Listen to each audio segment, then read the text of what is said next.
अस्सलाम वालेकुम dear students, I am Usman हबीब।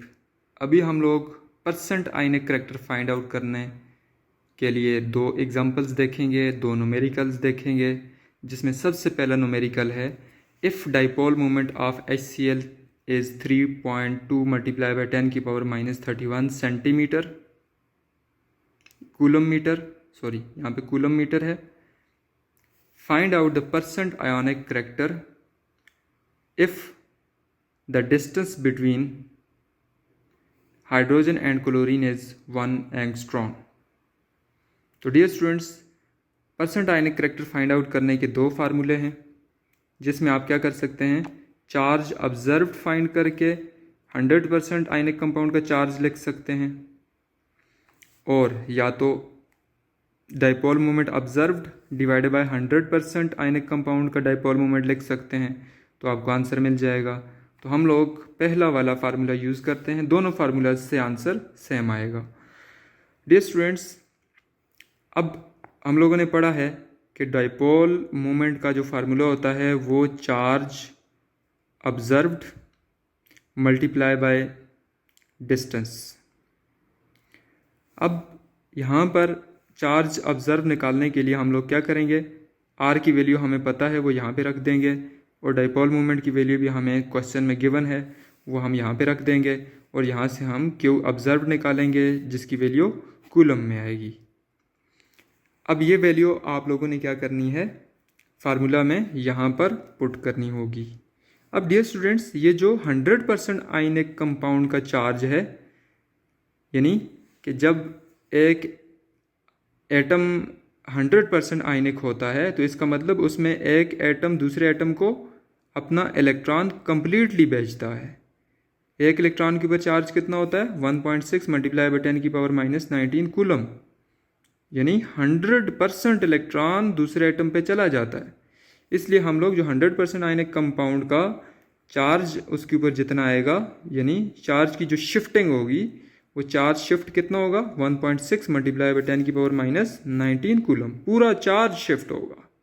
तो यहाँ पे आप लोग क्या करेंगे, लिखेंगे, वैल्यूज पुट करेंगे, charge observed, charge 100% ionic compound, और उसको 100 के साथ मल्टीप्लाई करेंगे, आंसर आएगा 2%। इट्स मीन कि ये जो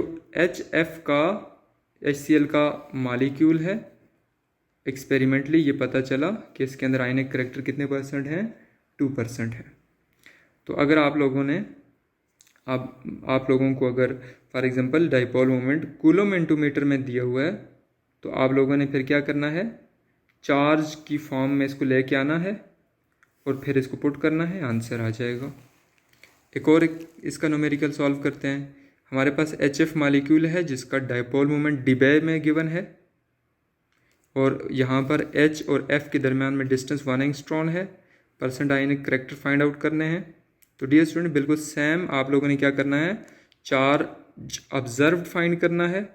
चार्ज ऑब्जर्व्ड फाइंड करने के लिए 1.2 डिबे हमें क्वेश्चन में गिवन है, और यहाँ पे डिस्टेंस जो है वो 1 एंगस्ट्रॉम है।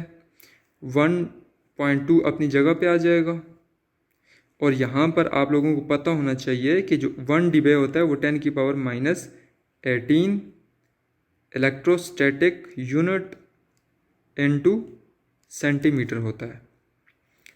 अब यहाँ पर सेंटीमीटर आ चुका है, तो हमें डिस्टेंस 20 सेंटीमीटर में पुट करना है। तो 1 एंगस्ट्रॉम 10 की पावर -8 सेंटीमीटर के बराबर होता है। तो चार्ज ऑब्जर्व्ड हमारे पास 1.2 मल्टीप्लाई बाई 10 की पावर -10 इलेक्ट्रोस्टैटिक आ जाएगा। अब डियर स्टूडेंट्स, अगर आपको चार्ज इलेक्ट्रोस्टैटिक में मिला है, तो आप 100% आयनिक कंपाउंड का जो चार्ज है वो भी इलेक्ट्रोस्टैटिक में पुट करेंगे। याद रखना, QI जिसको हम कह रहे हैं 100% आयनिक कंपाउंड का चार्ज 4.8 मल्टीप्लाई बाई 10 की पावर -10 ESU के बराबर होती है। ये आप लोगों ने याद रखना है। अब डियर स्टूडेंट्स, जब आप इस चार्ज को याद रखना है, और अगर आपके पास चार्ज ESU में आ रहा है, तो आप लोग 100% आयनिक कंपाउंड का चार्ज भी ESU में। अब आप कहेंगे ये 4.8 मल्टीप्लाई बाई 10 की पावर -10 ESU वाली वैल्यू कहाँ से आई, ये आपको याद रखनी पड़ेगी। क्यों? कि जब एक एटम 100% आयनिक होता है तो एक एटम से दूसरे एटम के ऊपर जो इलेक्ट्रॉन आता है वो मुकम्मल पूरा इलेक्ट्रॉन आता है, उसका पूरा नेगेटिव चार्ज दूसरे एटम के ऊपर शिफ्ट होता है। अगर इलेक्ट्रोस्टैटिक यूनिट में आप लोग एक इलेक्ट्रॉन के ऊपर चार्ज की वैल्यू 4.8 मल्टीप्लाई बाई 10⁻⁻10 होती है। अब यहाँ पे पुट करेंगे तो हमारे पास परसेंट आयनिक करेक्टर आ जाएगा जो कि 25% होगा। इट्स मीन ये कोवेलेंट बॉन्ड है। इट्स मीन कि यहाँ पर भी कोवेलेंट बॉन्ड है क्योंकि 50% से कम आयनिक करेक्टर वाला कोवेलेंट बॉन्ड वाला होता है और 50% से ज़्यादा वाला आयनिक बॉन्ड वाला होता है।